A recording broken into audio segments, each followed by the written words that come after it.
Hare Krishna. Thank you all for joining this evening and making time for a very important overview of chapter 2.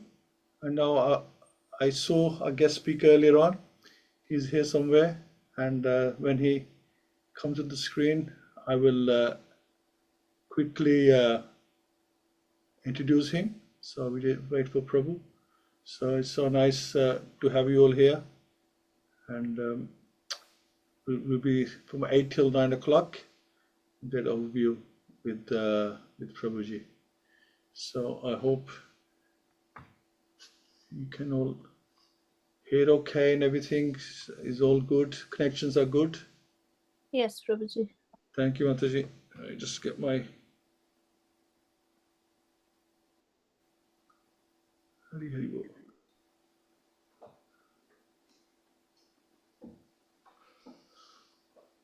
So on Monday we'll start on the 3rd chapter, and as you've seen the lineup, we'll talk about the incarnations of Krishna. So we'll do that for Monday. So now, okay. Hare Krishna, Prabhu, are you there? I think he just popped out for a minute. Hare Krishna, Prabhu. Hare Krishna. Bandhus Pranam, Prabhu. How are you? I'm still breathing, Prabhuji. How are you? I'm good, Prabhu. Now that you're here, I feel even better. Yeah, I'm alive and well. That's yes, nice. Thank you. Very and nice. Thank you all for coming. Actually, can I make a request? Sure, Prabhu. You know, it's good for these things to be two ways. So if you can see me, it's only fair if I can see you. Okay. So could everybody please switch on their videos? Yeah, I'm on. So yeah, anybody else would like to switch on? Please do. Okay, will the Partha Prabhu there? Okay, Hare Krishna Prabhu. Hare Krishna Prabhuji. Yeah, because you know, these things are good when everybody's seen to be paying attention, because this is one of the messages of the second canto, second chapter, that with one pointed attention, one should seriously hear about and glorify and remember and serve the Supreme Lord. So this is why it's really good if we've got everybody on board.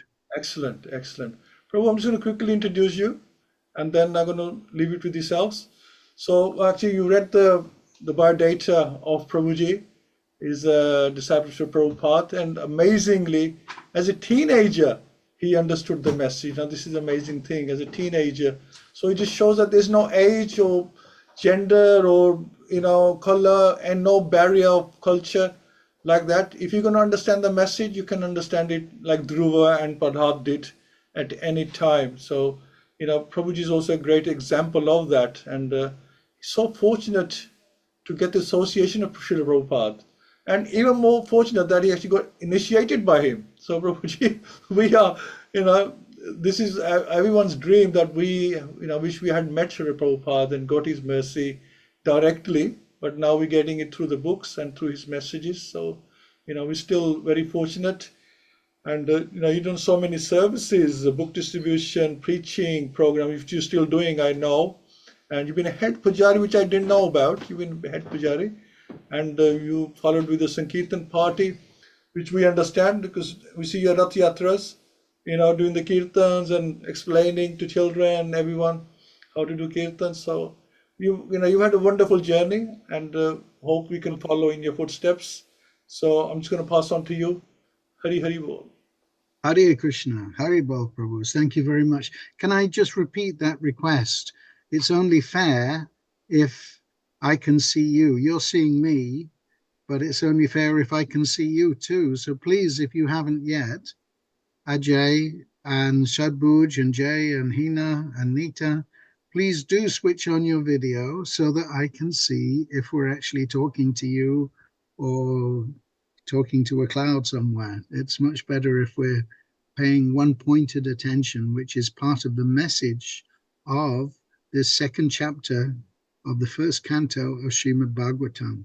Very We've good. got to get it right in the beginning, otherwise, how will we proceed? It's very important. So, thank you. Please do connect because I really love to see who I'm talking to. It makes life so much better from my side. So, thank you. Okay.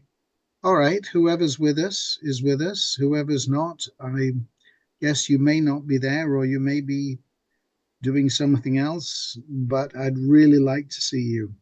Yeah, I Uh, only see like 6 people on the screen anyway, Prabhu. That's the only thing at one time. okay, well, I can see 1, 2, 3, 4, 5, 6, 7, 8, 9, 10, 11 people names on the screen, and if I can see their videos, that will be even better. So let's see what we can do. Uh, one moment, I'm just going to try one thing. Alexa, turn off the center light and turn off the window light. That's better. Now I haven't got that halo above my head because I certainly don't deserve one of those. Okay, Hare Krishna, everybody. Thank you very much for coming. And I've been asked to present a summary of the second chapter of the first canto of Srimad Bhagavatam. And from what I understand, you've all been studying this section by section, verse by verse, which I hope has been very useful and valuable and insightful for you. So I'd like to, because this first chapter of the Bhagavatam, of the first canto, is asking all these questions, and the second chapter is beginning to answer these questions. So if we have a quick look at the questions that have been asked by the sages in Naimisharanya, these are very important questions. They're asking Sutta Goswami, and actually, I'm going to be asking you questions, and I want you to ask me questions, because this is how we make progress in spiritual life. So they asked, what have you learned from your spiritual masters? And they also asked, what is the absolute and ultimate good for all living beings? And they ask, what is the essence of all these scriptures? And they ask, who is unwilling to hear the glories of the Lord?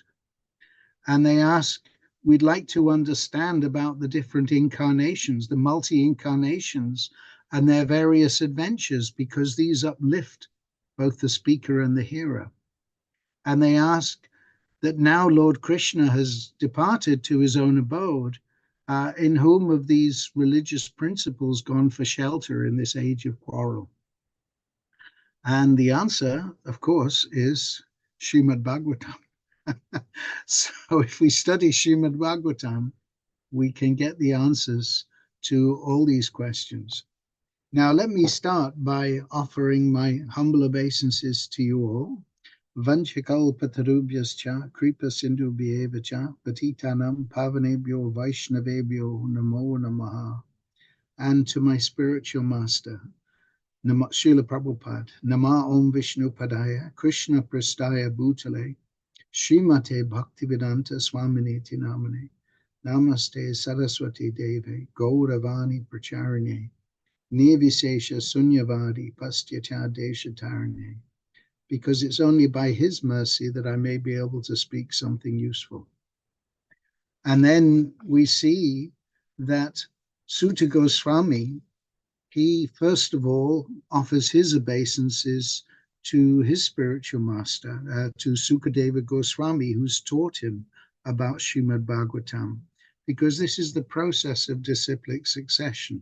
One hears from the predecessor acharyas, and this way one can actually understand and gradually progress to becoming a Vaishnava. When hears from a Vaishnava, from a pure Vaishnava, a realized Vaishnava, then the chances of one being able to approach the ultimate aim of life, the supreme aim of life of becoming a Vaishnava, become possible. And why does Sukadeva Goswami speak Srimad Bhagavatam? And this is because of his compassion for all the unfortunate materialistic people in this world who are actually suffering in so many ways, in every way, actually. And by hearing Srimad Bhagavatam, he's presenting this opportunity to give everyone light from the torchlight of transcendental knowledge by the message of Srimad Bhagavatam, because this actually will release one from all the suffering conditions of life. And how this is done is explained, because if we look, for example, in Srila Prabhupada's prayer that he composed when he was traveling and coming to the West, then he quotes in his poem verses 17 to 21 of this chapter, because this is actually a very valuable instruction to help us understand this is how we get out of the clutches of material nature. How do we become liberated or free from the capture, which we're all being captivated by the material energy. And in this way, we are fighting with material energy, but actually we've surrendered to the material energy because we're put under the shelter of material energy because we're not surrendered to Krishna. So how to become free from being captives in the material world. So this is what he's doing. He's offering his obeisances to Sukadeva Goswami and his compassion for the fallen conditioned materialistic suffering of this world. So Sukadeva Goswami, he explains, has personally assimilated all this transcendental knowledge. The knowledge of the Vedas, as Krishna explains in Bhagavad Gita, Vedaischa sarve ahameva vedya. By all the Vedic knowledge, I am what is to be known.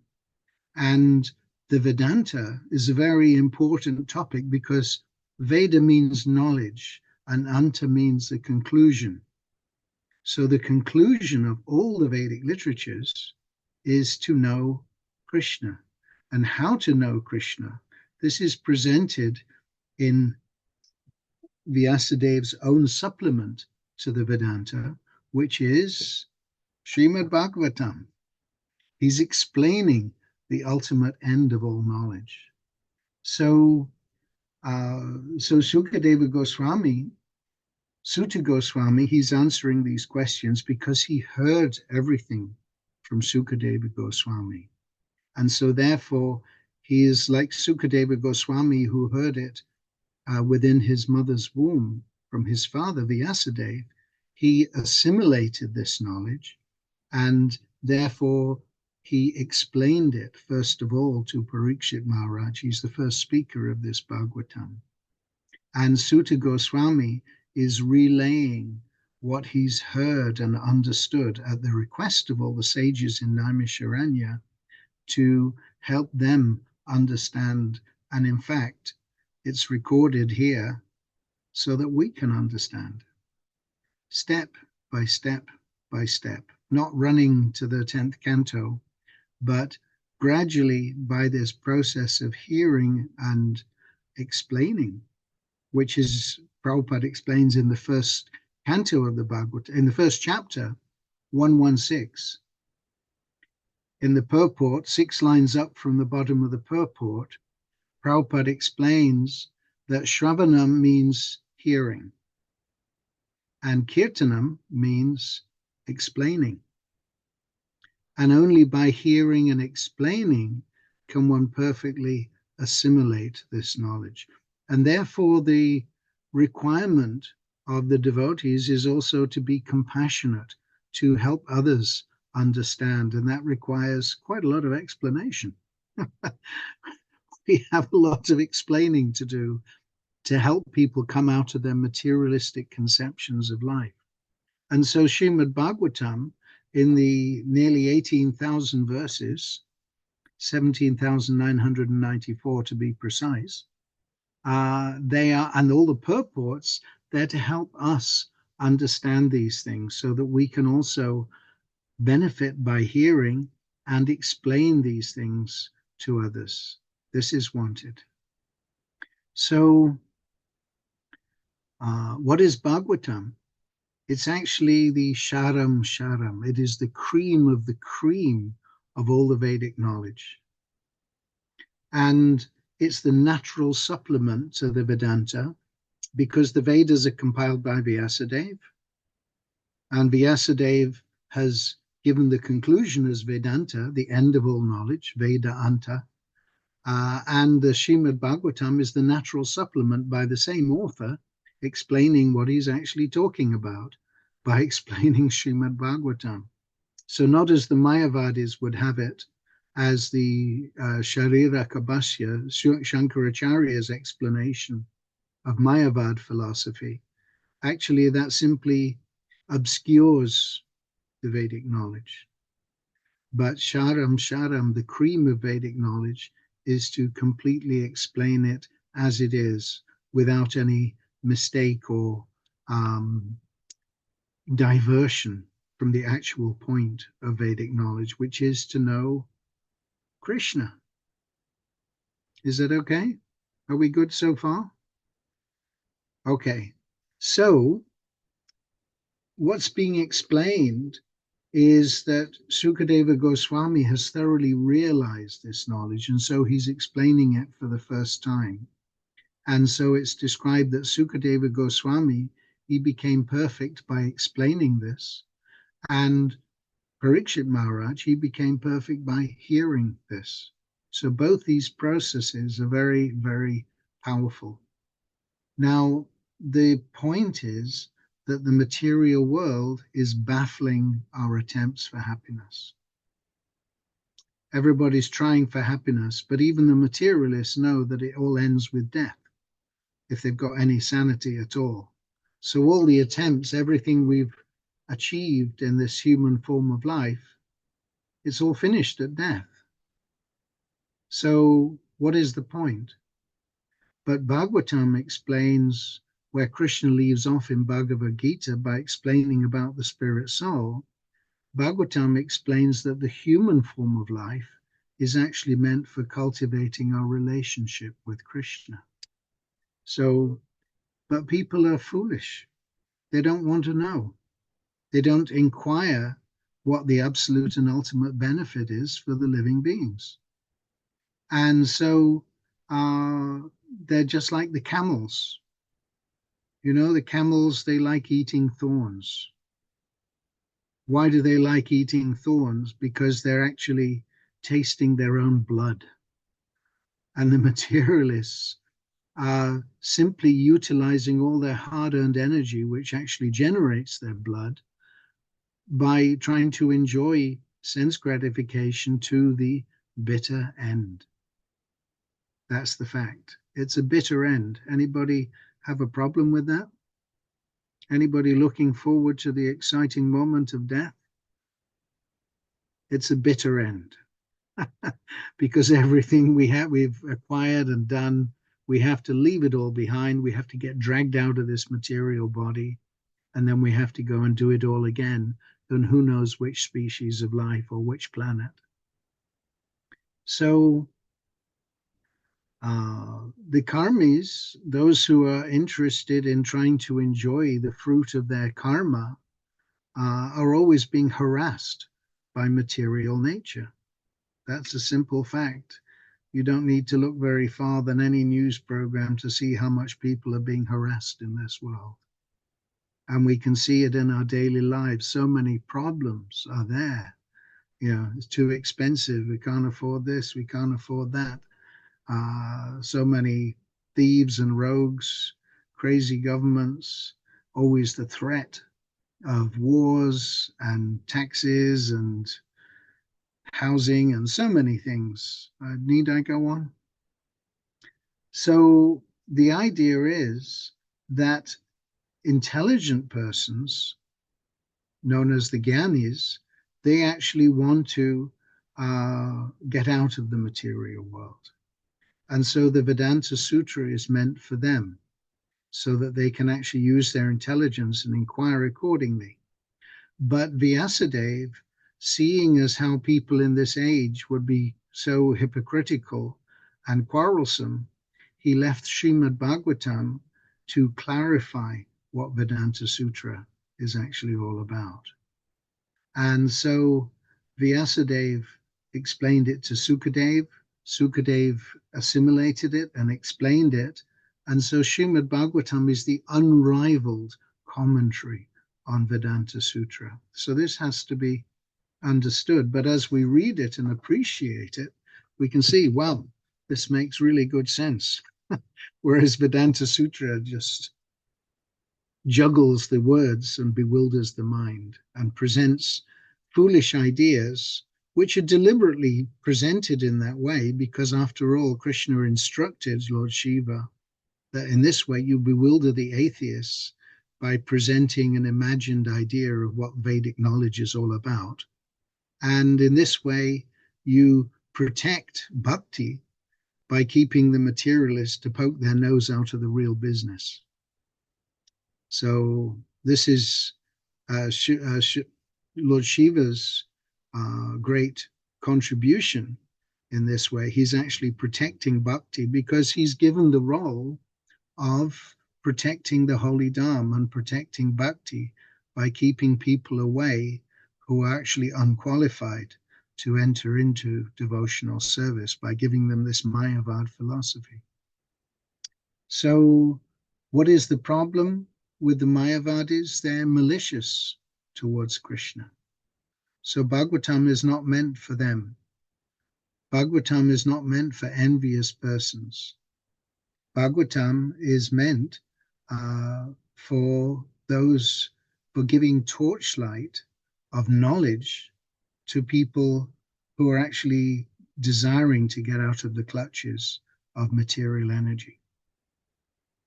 And so it particularly points out the absolute truth in these three phases. Vadanti tat tattva vidas tattvam yajnanam advayam. Instead of presenting that the goal of Vedanta is simply becoming one with God, in this chapter we see three aspects of the Brahman, of Krishna. Brahman, and then superior to that, impersonal, all-pervading Brahman is the localized Paramatma. And these are both expansions from Bhagavan, the Supreme Personality of Godhead. So Srimad Bhagavatam is clearing up the whole issue of the Absolute Truth by presenting the three phases of understanding. So therefore, it's described, Vadanti tat tattva vidas tattvam yajnanam advayam brahmeti paramatmeti bhagavan iti sabhyate, that this is called a non-dual substance. Now, just as a by the way, you know who wrote down the Bhagavatam? It was actually Ganesh. And he didn't have anything suitable to write, so he broke off one of his tusks to write it down. Because Vyasadeva wanted someone who could write profusely. And so Ganesh, he took on this task. And Ganesh said, as long as you keep speaking, I'll keep on writing. And so Vyasadeva told him that as long as you keep understanding what I'm saying, then I'll keep speaking. So when it came to this particular verse, Vadanti tat tattva vidas tattvam yajnanam advayam, that non-dual substance is understood in three phases by learned transcendentalists. Ganesh kind of paused, and so Vyasadeva took that opportunity to answer a call of nature. Anyway, apart from that, this Bhagavatam is explaining these three aspects of the absolute truth, not that it's all one. This is rascaldom. Oneness is there. Yes, Krishna's impersonal Brahman, but higher than the impersonal Brahman, which is Krishna's effulgent energy coming from his body, is the Paramatma, the localized supersoul inside everyone's heart. So you may have heard the expression, we are not alone. It's a fact, because the soul is inside the heart, and so is the supersoul. So Krishna is always with us. He's always accompanying us at every moment. This is the fact. We're not alone. It's not just some aliens. Actually, we're the aliens. We don't belong in this material world. So anyway, the next point is that the obeisances are coming to those who can help us.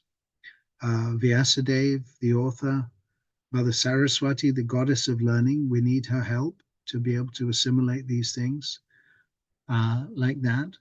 So Narayan unto the Supreme Personality of Godhead, unto Narayan Rishi, the supermost human being, and unto Mother Saraswati, the goddess of learning, and unto Srila Vyasadeva, the author, because we need their help. So we should offer our respects and obeisances to them first. Because actually, it's not a matter that our own prowess is going to help us understand these things.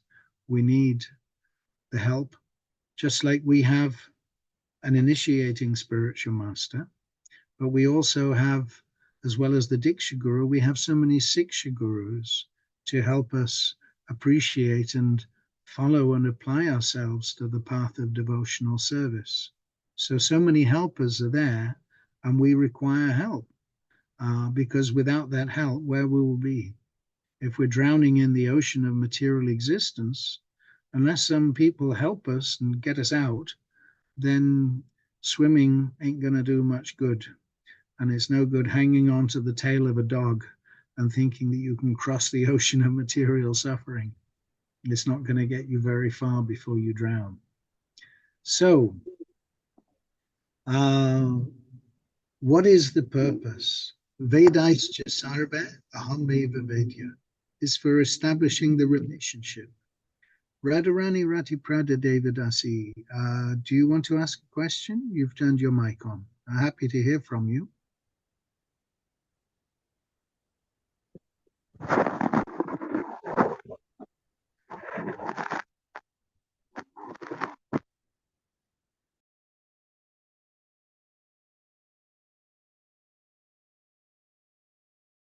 I think your mic is, can't hear you now, Prabhu.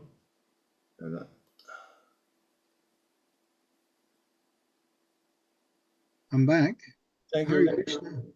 Yeah, I don't think anybody's asking questions at the moment. I think just somebody just joined. I think their mic was on. It's fine. Okay. All right. So, what is the purpose of this Bhagavatam? It's actually to help us re-establish our relationship with Krishna. This is what it's all about. And as Krishna has explained, Vedaischa sarve ahameva vedya in the Bhagavad Gita. He says, by all the Vedas, I am what is to be known. It's meant for knowing Krishna, knowing our relationship with him. And then after knowing our relationship, to act according to that relationship, which is, as is being pointed out here in the second chapter, loving service to Krishna, which is the most conducive and successful way of achieving actual happiness. So it's the highest benefit. Bhagavatam is giving the solution to the problems of material existence by helping us understand, first of all, what are the problems, and giving the actual practical solution to those problems. What are those four problems? Birth, death, old age, and disease. As the song goes, bring all men to their knees, and a dead man can't spend a cent. Well, if you think that the honey is there in your money, there's something you ought to know. You can work hard all day, turn your time into pay, but you leave it behind when you go. Anyway, just a little detour. Thought you might like that. Anyway, what happens is that Sutta Goswami, he's appreciating the questions of the sages, and I'm looking forward to getting your questions, because these questions we have so many questions and answers in this world. Everybody's asking questions and getting answers, but wasting their time because their questions and answers are not related to Krishna. They're not related to understanding Krishna. But the sages' questions and answers are all about this, actually how to get connected to Krishna, how to realize our relationship with Krishna. So, and particularly, this is being pointed out that the supreme occupation is actually dharma, loving service to Krishna, because only this can completely satisfy the self. Nothing else will actually satisfy us. And there are two things. There's the pravriti marg, which is the path of sense gratification. The marg means the path. We've got dharma marg for the road to Bhaktivedanta Mana. But the pravriti marg means the path of sense enjoyment, which ultimately is miserable because it's never satisfying. We're trying to satisfy and trying to satisfy the senses by so many means, but ultimately it's frustrating.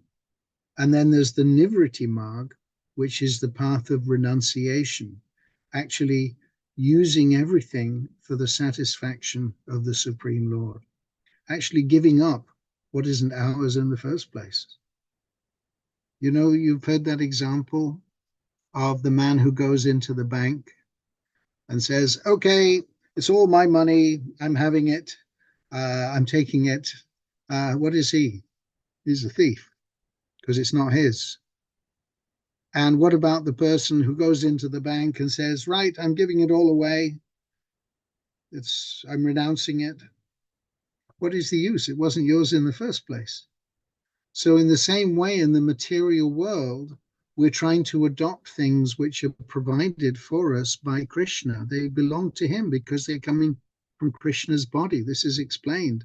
This first canto is about creation, understanding how Krishna is the source of everything. Ete chamsa kalapumsa, Krishna's tu Bhagavan Swayam. That everything, all the incarnations, and everything produced by the incarnations, like the Purushas, this whole material world, is coming from Krishna's body. So it belongs to him. What comes from your body is definitely yours. Nobody else is going to claim it. All the solids, liquids, and gases coming from our bodies, they're yours. Nobody else wants them. Because that's actually the fact. Krishna is explaining in Bhagavad Gita, Aham sarvasya prabhava, that my body, me personally, I am the source of all the spiritual and material worlds. Everything emanates from me. And the wise who know this perfectly engage in my loving devotional service and worship me with all their hearts. So understanding how everything belongs to Krishna and using it in his service is the actual path of nivriti marg, of forgetting all the foolishness that we've learned in this material world, that this temporary life is meant for enjoyment, and that it's all about me, I, me, and mine.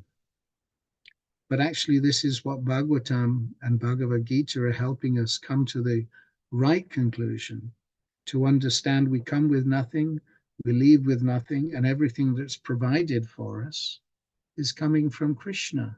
It belongs to him, and it's meant to be used to satisfy him. So another nice example, Prabhupada gives this example, that suppose you have your wallet and I take a 20-pound note out of your wallet. Don't try this at home.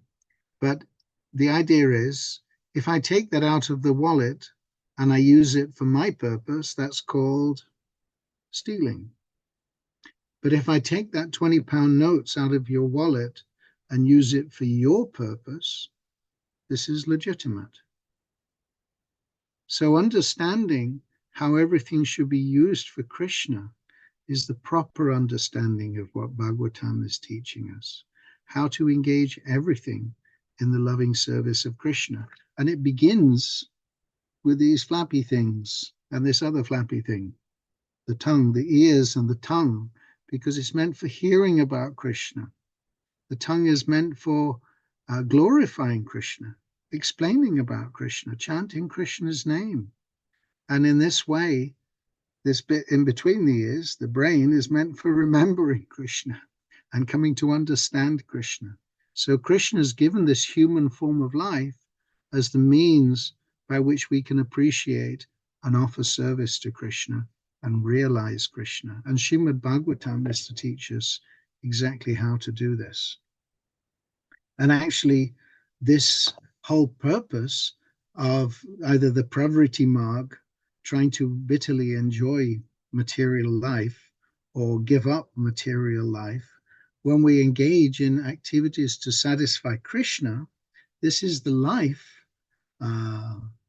Vidya Vadu Jivanam, it's the life of all transcendental knowledge. It's the ocean, increases the ocean of transcendental bliss, and it enables us to fully taste the nectar for which we're always anxious. So, a few more points. How are we doing for time? It's now 22. Okay. I'd like to cover a few more points because this Bhagavatam second chapter is covering so many things that if we use our spiritual life with a desire for material gain, this only aggravates the material condition. If you're trying to cure a disease and you keep on taking foods that are against the advice of the doctor, it's just aggravating the material condition. So it's being explained that this obstructs our progress in spiritual life. And Rupa Goswami advises Anya Bilasita Sunyam, that devotional service has to be performed without the desire for fruitive enjoyment and without the business of philosophical speculation that we're going to think we can understand God by ourselves. No, we have to hear nicely. And this is why Bhagavatam is giving so much transcendental sound vibration. So by patiently, carefully hearing and trying also to discuss, then we will very nicely be able to assimilate and make progress step by step. So another point that's being made very clearly is that dharma means occupation, because dharma is what we do. And the whole process of dharma, our real dharma, is loving service to Krishna, because we're eternal living beings. We have an eternal relationship with Krishna. And as we actually appreciate this servant of the master, then actually this is the most congenial form of intimacy with Krishna. And this actually is realized as we progress in our devotional service. So, and what happens, as also explained in text 7 of the second chapter, is that this devotional service gives causeless knowledge and detachment from the world. We struggle to get detached, but this process of hearing very nicely enables us to become detached from this world and get causeless knowledge. Why? Because Krishna is explaining that, and the Bhagavatam is explaining that Krishna is seated in everyone's heart as the super soul, and that this whole process of hearing is to provoke, and this service to devotees is to provoke attraction for hearing about Krishna. You know, Prabhupada explained it way before Nike. Just do it. If we just do it and just try to hear about Krishna, gradually we get the taste. We don't get good at something by not doing it. But the more we actually try to hear about Krishna, the more tasteful gradually it becomes. Just like in the jaundice condition, we're so much used to hearing so much Gramya Katha and mundane topics. but this is a diseased condition. If that attraction for hearing about Krishna can be awakened, it may be hard to pick up a book and read it and hear it, or even to listen to me rabbiting on. But as we try to increase our hearing about Krishna, then the result is we gradually get a taste for hearing and discussing about Krishna, and we lose our attraction. We become causelessly detached from all the mundane subject matters. Anybody have that experience? If I can see anyone raise their hand if they agree with that or they deny, then I'd love to know. But we have to do it, and that way we'll get the taste. So the example is that we're going to engage in so many activities, but unless we actually cultivate our spiritual life, it's like polishing the bird inside the cage. Sorry, polishing the cage, but not feeding the bird inside the cage. So we have to develop this. So Dharma is meant for ultimate liberation. This is being explained in this chapter. That the ultimate occupational duty is that which provokes loving attraction for Krishna. And if all our dharmas and duties don't do that, then ultimately they've all been a waste of time.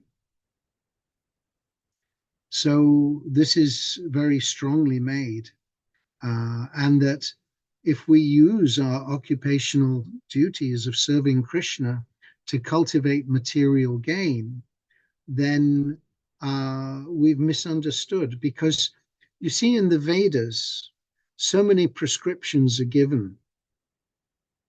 It's like, for example, if you engage in this activity, you perform this sacrifice, you do this kind of yajna or whatever, you'll get some material benefits.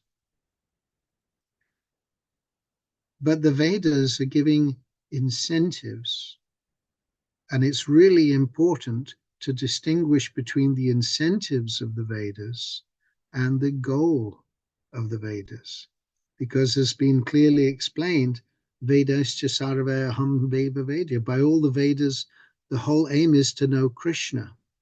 And if we become distracted by what Krishna calls in the Bhagavad Gita the flowery words of the Vedas, which give us so many incentives for material enjoyment by performing religious activities, then we haven't really come to the point yet. Because we see in this nice verse from the Nectar of Devotion that Prabhupada quotes, Nana Shastra Vicharanaika Nipano Sadharma Samstapako Lokanam Hitakarino Tribhuvane Manyo Sharanya Karo Radha Krishna Padaravinda Bhajana Nande Namattaliko Vande Rupa Sanatano Raghujago Sri Jiva Gopalako. That the six Goswamis, they scrutinizingly studied all the Vedic literatures with the aim of establishing the eternal religious principles. Because the information is there in the Vedas amongst all the information about how to get so many material benefits. But the transcendental eternal religious principles are also mentioned. And so the six Goswamis scrutinizingly studied all the Vedic literatures with the aim of establishing the eternal religious principles about our relationship with Krishna for the benefit of all human beings. So it's really important to distinguish between the incentives that I'm going to get material happiness and the goal, which is to get real, eternal, permanent, spiritual, loving, blissful relationship with Krishna. So this is kind of the point. But society is very much misled and is so much ignorant, they don't really want to know. So hearing is the essential process, which is why Bhagavatam is meant to be heard very carefully and attentively, step by step by step. It's no good trying to run before we can walk. And it's just like going to school. You start off in the nursery or the kindergarten, and you gradually learn so many things, and your understanding is built up. Not that you can go to primary school and all of a sudden start studying calculus. It's just not going to happen. If you want to understand geometry and the finer principles of mathematics, you have to gradually build up your understanding and your knowledge. Otherwise, it's not going to work. And therefore, Bhagavatam is meant to be carefully, regularly heard by regular attendance on classes in the Bhagavatam and by rendering service to the pure devotee. You may remember this verse. All that is troublesome to the heart is practically destroyed unto nil, and thus loving service unto the glorious Lord, whose praise with transcendental hymns becomes established as an irrevocable fact. It can't be revoked. Once we've developed actual loving service for Krishna, that can't be revoked.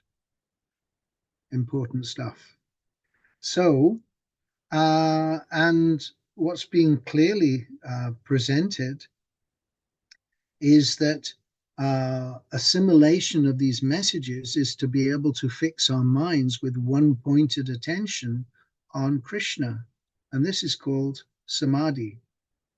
So samadhi, the beginning of samadhi is dhyan.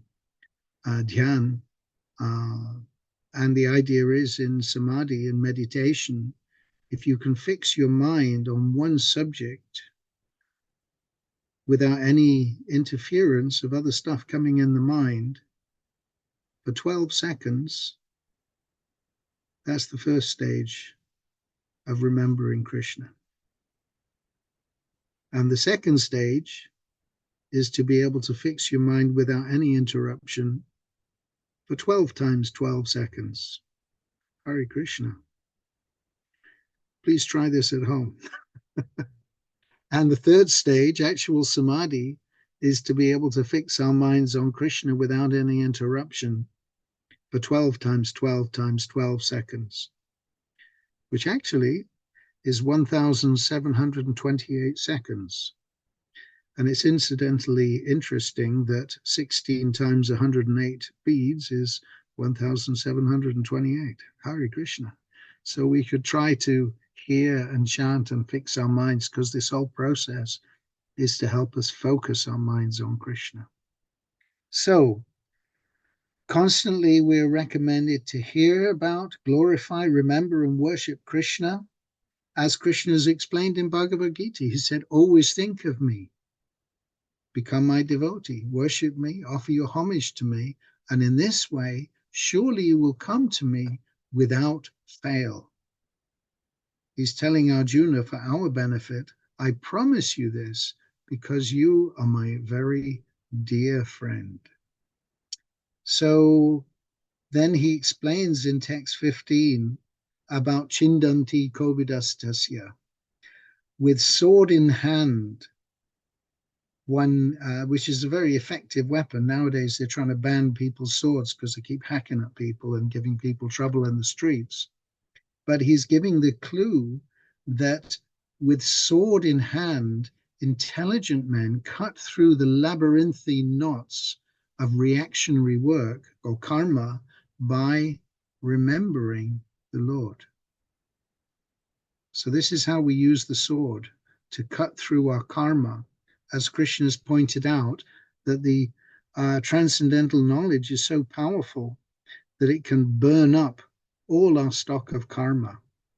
And this transcendental knowledge, as Krishna is explaining in the middle of Bhagavad Gita, is everlastingly and joyfully performed. And because it gives direct perception of the self by realization, this is why it's everlastingly and joyfully performed. So Bhagavatam is meant for realizing Krishna. Hare Krishna. Face to face, eye to eye, cheek to cheek. So Also, therefore, the question is asked in that shloka, so who is not going to pay attention to Krishna's message? We should pay serious attention to Krishna's message because this is what it's for. And the byproduct is actually liberation, but the real goal is we develop our eternal, loving, intimate relationship with Krishna. So, and then it's recommended in text 16, Vaishnava Seva, serving the devotees who are completely freed from all vice. By such service, great service is done. Why? Because by such service, we gain that affinity for hearing Krishna's messages. This is really powerful. So if we try to serve the mission of a pure devotee, this is something we learned, that if we try to assist Srila Prabhupada in his efforts to spread Krishna consciousness all over the world, the result is we make progress and we'll get that eagerness and affinity for hearing Krishna's messages. And this urge to hear is wanted. And in this way, the troubles in the heart are destroyed. And 17 to 21, let's just read those verses because this is the crux of it. These are the ones that Prabhupada was actually mentioning in his prayer. So this is what he's saying in 17 to 21. Shrinvatam Svakatha Krishna Punya Shavana Kirtana. He's saying Sri Krishna, the personality of Godhead, who is the Paramatma, super soul in everyone's heart, and the benefactor of the truthful devotee, cleanses desire for material enjoyment from the heart of the devotee who has developed the urge to hear his messages, which are in themselves virtuous when properly heard and chanted. By regular attendance in classes on the Bhagavatam and by rendering of service to the pure devotee, all that is troublesome to the heart is almost completely destroyed, and loving service unto the personality of Godhead, who is praised with transcendental songs, is established as an irrevocable fact. So you get the idea. This is really the essence of this chapter. As soon as irrevocable loving service is established in the heart, the effects of nature's modes of passion and ignorance, such as lust, desire, and hankering, disappear from the heart. Then the devotee is established in goodness, and he becomes completely happy. Thus established in the mode of unalloyed goodness, in other words, not mixed with passion and ignorance, which is our problem, the man whose mind has been enlivened by contact with devotional service to the Lord gains positive, scientific knowledge of the personality of Godhead in the stage of liberation from all material association. So this is what we're trying to go for. Positive scientific knowledge. Scientific knowledge, you do the experiment, you get the result. You realize, okay, this is how it works. And so then the point, thus the knot in the heart is pierced and all misgivings are cut to pieces. Why do we not surrender to Krishna? Because we have misgivings, we have misunderstandings about how can I give myself fully to Krishna. But this hearing process and service to the pure devotee gives us the chance to cut all these misgivings to pieces and get on with the job of surrendering to Krishna. The chain of fruitive actions is terminated when one sees the self as master, not the mind, not the intelligence, but the self. And this is the position of the Goswami. He's the master of his senses. He's the master of his mind. So this is how we do it. This is practical. This is easy. It doesn't involve trying to wrap your ankles around the back of your neck and control the mind and control the senses by some artificial meditative process. but by the real process of Shravanam and Kirtanam and Sevanam to the pure devotee. So anyway, just to finally make the point, this the devotional scriptures, they're meant for understanding and pleasing Krishna. And the point is made that Krishna is always transcendental to this material world. We have to become very clear about this, that when Krishna appears in this world, he's not affected or contaminated by the modes of material nature. And this is why he comes to display his wonderful pastimes, his incarnations. So we have the super soul in our hearts, fulfilling all our desires, giving us the chance to satisfy our wishes. But the whole process is Krishna's performing his pastimes to reclaim those who are fortunate by giving us understanding of what he's doing and why he's coming. I rest my case. Any questions? Any comments, please? You'll have to unmute. Any questions, anyone? Well, let me start before everybody's thinking. You mentioned about who would not take notice. And my question is that yourself, you took notice at the age of 17, and then others could be in ISKCON for 70 years and they still don't take note, they really don't get the message. So where's the difference? Why sometimes a person can understand the message straight away, and other times, in even decades, they don't really get committed to the process? Where is the, what's lacking? Where's the lack? Well, the first thing is we need to have the association of devotees. I asked Prabhupada a question related to this on a morning walk one time, because when I joined the temple, there was a friend of mine and we were both going to join the temple together. But I joined and he didn't. So I asked Prabhupada one time on a morning walk, why is it when two people come to Krishna consciousness, one person takes it up and another doesn't? So he explained very kindly that if someone is materially fatigued, he can take up Krishna consciousness. And then he said, so by the association of devotees, we become materially fatigued. So we need to keep the association of devotees, because that will actually help us gradually develop the attitude of becoming a devotee. Without that, taking the association of devotees, it can be an incredibly slow process. I remember Chandramauli Maharaj, he mentioned one time that there are three things which are very important in devotional service if we want to make progress: association, association, and association, in that order. We have to keep association of devotees if we want to make nice progress. And if we don't, then we can muddle along in this world and cool our heels in the prison cell of Maya. But actually, we should understand that this Krishna consciousness is about making progress in our relationship with Krishna. And by the association of devotees, gradually we can get the picture. Is that all right, Prabhu? Perfect. Thank you so much. Wonderful answer, Prabhu. Hare Krishna. Anybody else would like to ask a question, please? Or comments? Oh yeah, please unmute, and if you'd like to say something, please do. I think Ajay Prabhu wants to say something. Hare Krishna, Prabhu.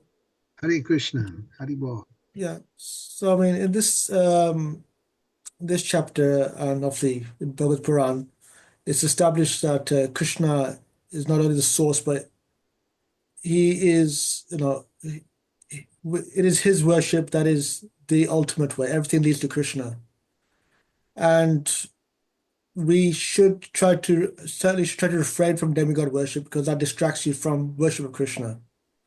But what do we say to those that worship other Vishnu Tattva?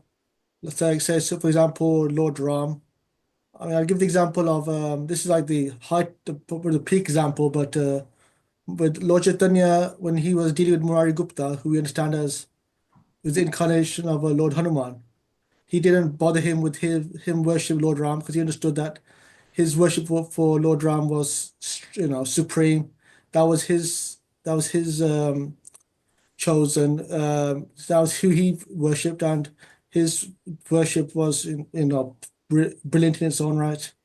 So my question being that for others who worship, say, Lord Ram, for example, should we just respect their worship, or should we try to? I mean, we don't want to try and upset them, but we understand that Lord Krishna is the supreme. So should we let them be, or should we explain why we think the way we think? Well, it's a very individual thing, but the idea is we should encourage people to read Srila Prabhupada's books. And one of the nice examples is about the sages in the forest of Lord Ramachandra, how they later took birth as gopis in Vrindavan because they were so attracted to Krishna. They were so attracted to the Lord that they actually wanted to engage in a relationship of conjugal love with the Lord. But they knew perfectly well that Lord Ram, he only has one wife. Whereas Krishna, he has the relationship with so many queens and so many cowherd damsels. So they prayed, therefore, knowing that the pastimes of Krishna are even more attractive than those of Lord Ram. They prayed to engage in that conjugal relationship, and therefore they took birth as gopis in Vrindavan. So think about it. What does that mean? So the idea is, if we read and study Srila Prabhupada's books, which we want everyone to do, not just to buy them, but actually to read them, because if we read the verses and most essentially the purports, then we will get very nice understanding, and the path going forward will become completely clear. Is that all right, Prabhu? Thank you, Prabhu. Hare Krishna. Hare Krishna. Thank you very much. Nice question. Anybody else like to ask? Prabhuji, I want to ask, it's mentioned that the impersonal Brahman is the source of material creation. How does that work? It's like there's a cloud, Mahatattva is a cloud, and the impersonal Brahman is the source of material creation. I'm just trying to get my head around that. Yes. Krishna's energy manifests as matter.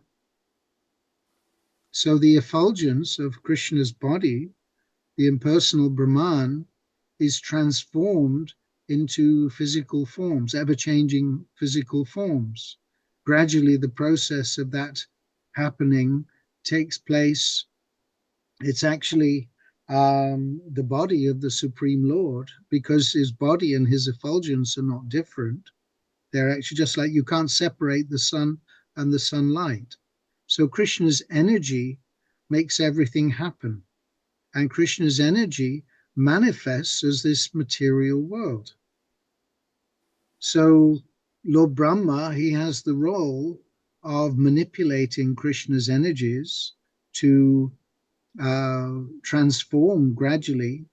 The Bhagavatam explains gradually in later cantos how Lord Brahma engages those different energies, and he first of all manifests, using Krishna's energy, the planetary systems in the upper half of the universal sphere. And then after manifesting the different planets, he also manifests different forms of living entities. And he, from his own subtle body, he casts off different subtle bodies, which then generate further bodies. But these are all Krishna's energy. Nothing is separate from Krishna. It's all Krishna's energy.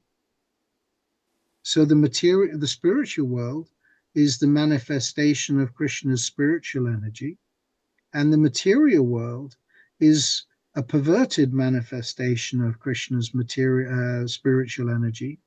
It appears to be material because it appears to be giving forgetfulness of Krishna.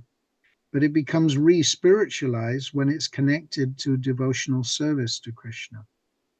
So, but it's all Krishna's energy. How is it different from Krishna? Everything that existing has emanated from Krishna. And so that energy is transformed into physical form. Lord Brahma, he has that unenviable task of transforming that energy into a prison house, which he didn't want to do. But then he realized that, well, it's actually Krishna's order. I have to do it. I have to manifest the different planets so the living entities can take birth and have somewhere to live if they want to live independently of Krishna. But it's all simply transformation of Krishna's Brahman energy. Thank you so much. Is that all right? That's fine. Thank you. I just understand, because you got the spiritual energy, you got the material energy, and then they say Brahman there's no energy involved. There's no spiritual material energy involved in the Brahman aspect. No, it's Krishna's spiritual energy. Yeah, yeah. But it's transformed into this temporary eightfold inferior energies. It's the same energy, but it's transformed into the material energies. Maya, she has her original role of she's actually has her spiritual form of Yoga Maya, who engages everyone under a different kind of illusion that they have an intimate kind of relationship with Krishna. But she has her material form, which keeps people completely under illusion that they forget even all about Krishna and about their own identity. She's the same personality, but she has a different form for a different purpose. Sure. Thank you, Prabhuji. I think we have Ashok Prabhu would like to ask a question. Prabhuji? Yes, Hare Krishna, Prabhuji. Thank you very much for a great summary of the chapter. Sorry I couldn't make the beginning of the session. You mentioned that Prabhupada has written lots of books and we should read them. Is there any prescribed order that we should be reading those books so that we get the benefit of building up that knowledge in a incremental way? Well, Prabhupada says that ideally one would start with the Bhagavatam, the Bhagavad Gita, and then continue with the Bhagavatam, and then go on to the Chaitanya Charitamrita. But time is short, and Prabhupada had to study Bhagavatam in the morning and Bhagavad Gita in the evening. He established in our temples those classes day and night. So, and he made it very clear he wanted us to read all these books. And he had us distribute all these books on the street.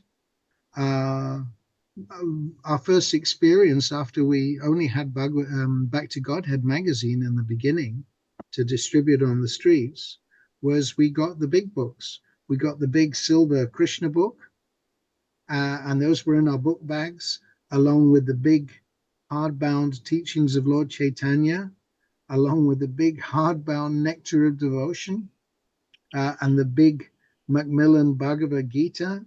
And we were distributing those like anything, as much as we could, to anyone and everyone on the street.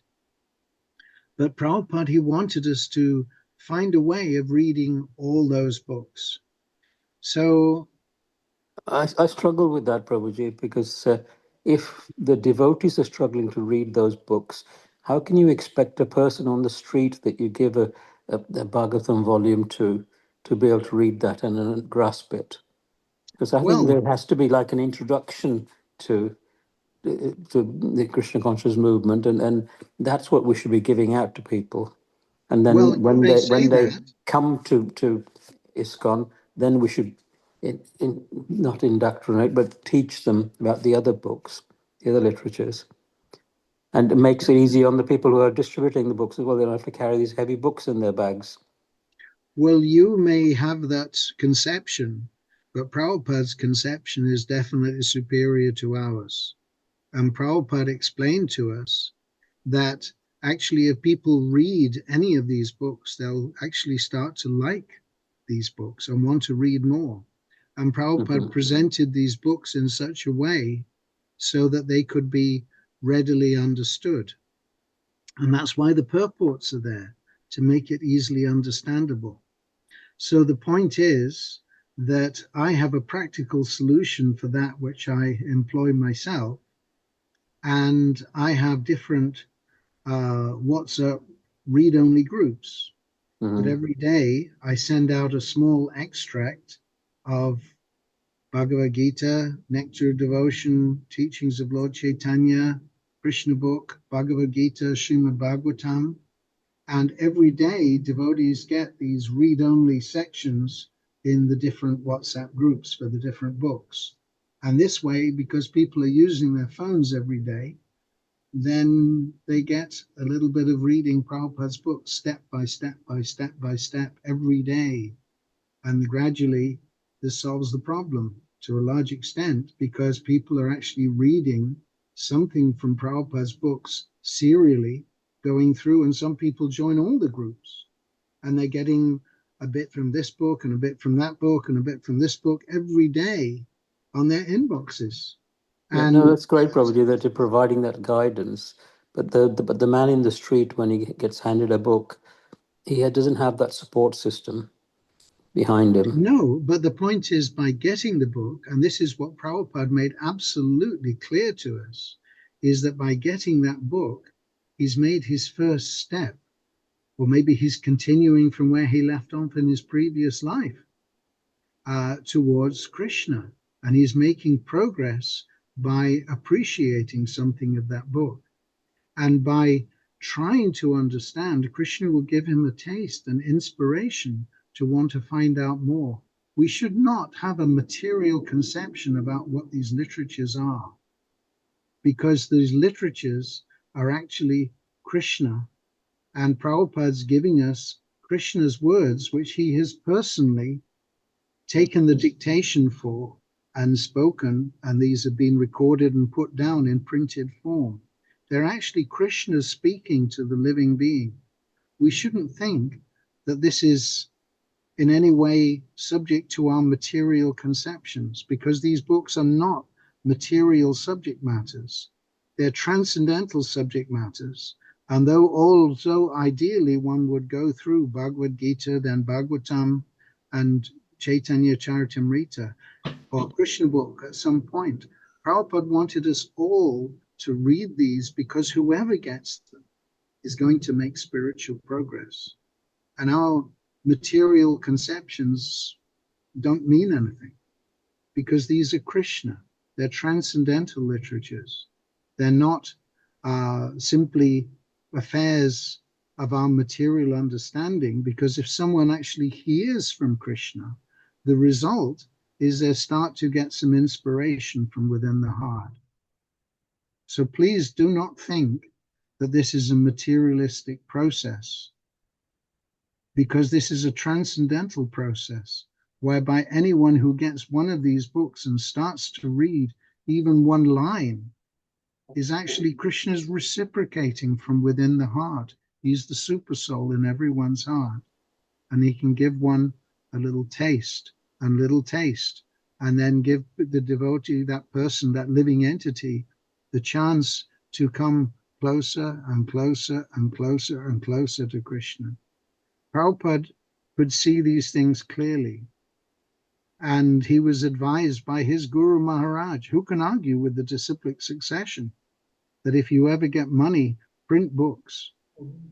He didn't say just print, On the Way to Krishna or The Science of Self-Realization. Prabhupada actually wanted to proliferate the whole world with these transcendental literatures for the benefit of all human beings. It's not a material process, it's a transcendental process. Just like hearing Srimad Bhagavatam is a transcendental process for reviving our relationship with Krishna. So please don't think like this. This requires proper understanding, that it's not down to our conception of how people will understand Krishna consciousness. It's Thank you, down to Prabhuji, how for that great it explanation. becomes attracted. Is Thank that you. all right, Prabhu? Yes, thank you. Hare Krishna. I Hare hope Krishna. that makes some sense. Yes, no, I get it. The book is Krishna, or Yes. the words of Krishna, yeah. And it's Krishna personally speaking to the person who's reading it. Hare Krishna. And I'm just going to add, Prabhu, because I mean these books are very small. These pound books, there's very small books. They don't take very long to read. And plus, if somebody makes a donation towards a book, that's already started the process. So you have to give them something physical instead of just a little leaflet about introduction. If you're giving them a little book, you can justify charging £1, and that sort of gets them hooked to automatically. By giving that donation, the process begins. So that in that interaction, Krishna consciousness has already begun as well. So, and plus it gives them enough information to understand the process. And if it's a little book, so it's not too much to read. But it doesn't even have to be a small book. I mean, some devotees are very expert in distributing hundreds and thousands of big books every day on the street, and getting people to take home sets of Prabhupada's books and walking back home with sets of Prabhupada's books and boxes of Bhagavatams. Yeah. You don't know what the spiritual level of development is of that person, but Krishna knows. And if someone becomes infected by a devotee's inspiration and figures that actually, yes, this would be a good idea, let me take a set of books, why think small? Prabhupada said that my disease is that I cannot think small. Hare Krishna. We should think big and try to distribute these books like anything. And people will get the benefit, because if they buy the books, especially, this is very valuable because they're making some sacrifice for the satisfaction of Krishna. Absolutely. And if they read the books, they're actually sacrificing a little bit of their brain power to try to understand something about Krishna, whether they realize it or not. And they're making progress in their spiritual life. And as Krishna promises in Bhagavad Gita, that even someone who makes a little bit of progress, that endeavor is never wasted, that is never lost. That is permanent benefit. Thank you, Ravi. Hare Krishna. Hare Krishna, Prabhuji. Hare Krishna. Prabhuji, I wanted to ask you that, when it is said one has to become materially fatigued, actually join, in Krishna's Krishna's service in the real sense of, doing devotional service. So could you please just a little bit elaborate of this material fatigue? Does it happen in one lifetime, or does it happen in some lifetimes? Over some lifetimes we really get materially fatigued, and then we will be actually surrendering ourselves to the devotional service in the true sense, not just, okay, it's lunchtime, so I have to offer something to Krishna. It's evening time, offer something to Krishna, and it's a time to put Krishna to rest, the deities to rest.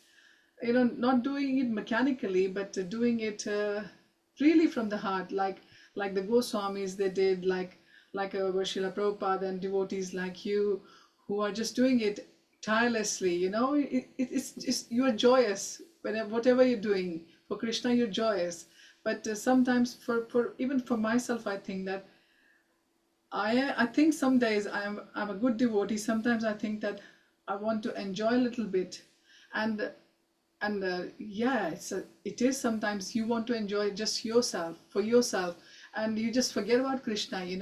Like could be simple as something to eat, and if you're not at home, you might just quickly eat it before even mentally offering it to Krishna, or saying to Krishna, sorry, I'm stuck outside, but next time I will be at home, I'll prepare something like this for you.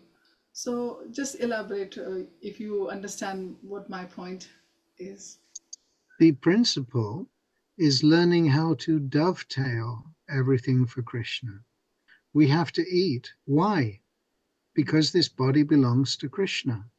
And we have to eat only Krishna prasadam because, first of all, Krishna is explaining, if we understand what Krishna is saying in Bhagavad Gita, if we eat food which is not first offered in sacrifice to him, then we're taking pap into our bodies and into our minds, into our consciousness. So, but the devotees of the Lord, Krishna says, are released from the reactions to all kinds of pap by offering their food first in sacrifice to the Lord. So if we're regularly hearing and chanting, then gradually we can get the idea that, wait a minute, I don't want to eat anything which isn't first offered to Krishna. And gradually the principle is that in the beginning, it may be because this is the instruction, I have to do it. But as this develops, it becomes, no, I must do it. I must want to please Krishna. I want to satisfy Krishna. I want to take the remnants of Krishna's prasadam. So I'll make it and offer it with love to Krishna. So it's a matter of making progress in our devotional relationship with Krishna. And if we regularly hear the science of Krishna and regularly chant the holy names of Krishna and regularly take Krishna prasadam, then actually we become gradually immunized from the effects of the material energy. And gradually we can become fixed up in devotional service to Krishna. So, but by association of devotees, we become fatigued. That means tired of material existence. And we want to do something about it, which means we engage in spiritual consciousness and spiritual activities, devotee activities which are meant pleasing Krishna and serving Krishna's devotees. So, and the more we lose the taste for material activities and become tired of that, and the more we actually become enlivened by the taste of loving service to Krishna, then we get the taste and it becomes so good that everything else becomes, wait a minute, I'm not going to mess with that. That's just my mind giving me trouble. Forget that. Nonsense mind. Go back. We don't need you. We don't need your nonsense ideas. We want the transcendental idea of rendering loving service to Krishna. So we have to make progress. And this progress comes, as Bhagavatam, this chapter is explaining, by hearing regularly about Krishna and by rendering service to Krishna's devotees. That means associating with Krishna's devotees who are actually eager to render loving service. And the point that is being made, as we render loving service to the pure devotee, gradually we will develop in ourselves the qualities of the devotee. Is that all right, Prabhu? That's brilliant. Thank you, Prabhu. Thank you. Hare Krishna. This, what, with the Nectar of Devotion, for example, it's such a nice book. Prabhupada said about this book, and it applies actually to all our books. He said, you can read it once, or you read something and then say, Prabhupada, what is this? And Prabhupada said, no. He said, read it, read the whole thing, study it carefully once, and then read it twice, and read it 3 times. And if you still have any questions, read it again. Is that all right? Yeah, thank you. Thank you, Prabhu. Hare Krishna. I know we're going well over time, but anybody? Quickly, yes, I wanted Yes, to sure. ask one Sure. question, please. It's to do Okay. with the chanting. Hare Krishna, Prabhuji, Dandavat Pranam.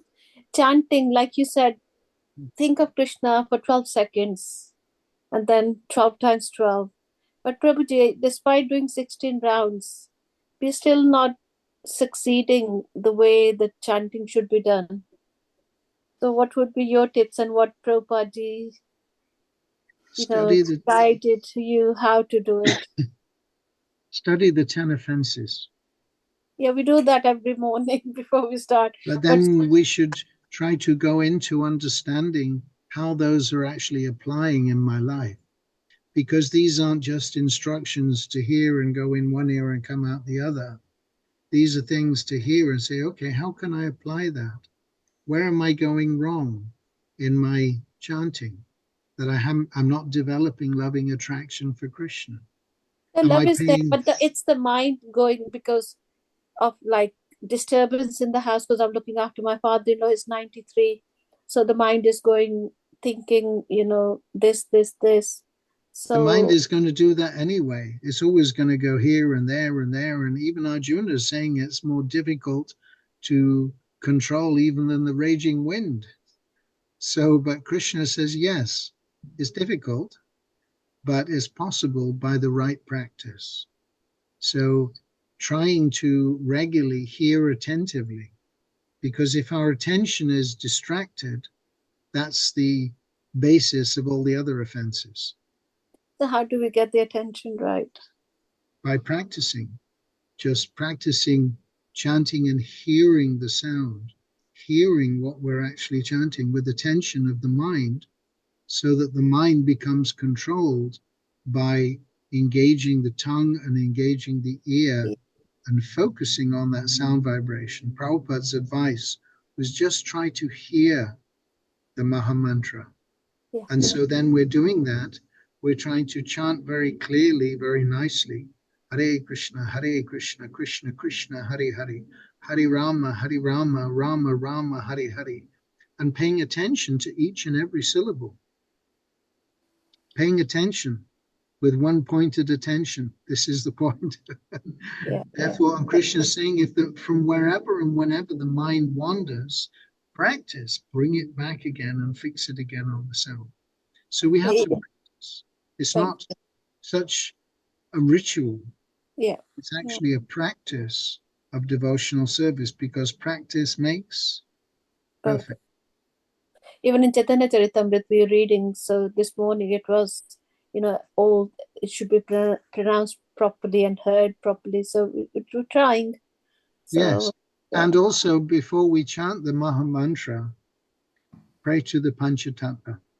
Jaya Shri Krishna Chaitanya Prabhu Nityananda Shri Advaita Gadadha Shri Vasadi Gaura Bhakta Vrinda, because they will actually help us become free from the offenses and be able to chant without offense.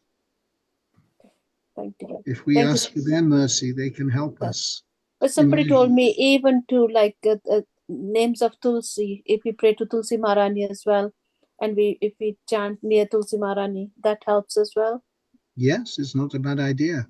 Help us focus the mind on loving service to Krishna and understanding what is this Maha Mantra. It's a request to Lord Krishna and his pleasure energy, Srimati Radharani, Lord Ram, the supreme Lord Balaram, actually the source of all spiritual strength, that please engage me in your loving service. So sadhana is sometimes misunderstood. Sometimes people think sadhana is I just do the stuff. But actually it's missing the very important point. It's not just executing the apparently rituals of devotional service, but keeping the goal in mind. This is sadhana. Actually focusing what I'm trying to achieve. What is the goal? Is Krishna prema, is love of Krishna. So we should chant with that mentality, that actually it's not just that I have to do these beads. I have to actually focus on what I'm doing and why I'm doing it and who I'm doing it for. Is that all right? Yes, thank you so much, Hare Krishna. And Hare Krishna. please, we would like to I will ask Narayan Keshav Prabhuji, and would like to hear more about your experiences with Srila Prabhupada. Well, every day I'm experiencing with Srila Prabhupada by reading his books. Yeah. And this is a fact, because sometimes people think that physical association is very important, which it is. But Prabhupada explains repeatedly that the Vani the instructions of the spiritual master are even more important than the physical association, because by physical association we can become different. Actually, we can become complacent. We can become even, what is that?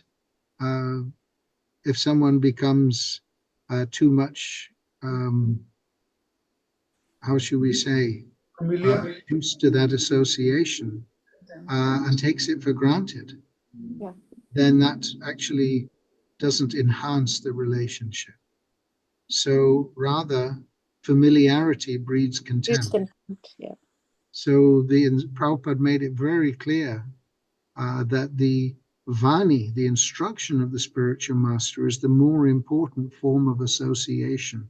Yeah. And Prabhupada's books are directly associating with Srila Prabhupada because we're hearing his voice and trying to implement and assimilate his instructions in our lives and appreciate them and see how they affect everything.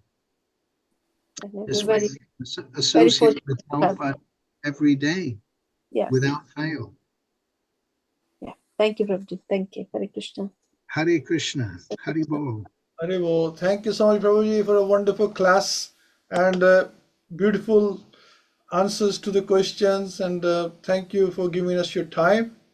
And look forward once again. I hope you make more time for us. And it was a pleasure having you here.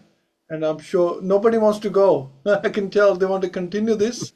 But I think we've taken a lot of your time and really appreciate it. We want to leave some time for next time. So, more we can, so we can have you again. Although you think, oh, Ryan Keshav took 2 hours of my time last time. But I know you have been in Krishna consciousness for 52 years.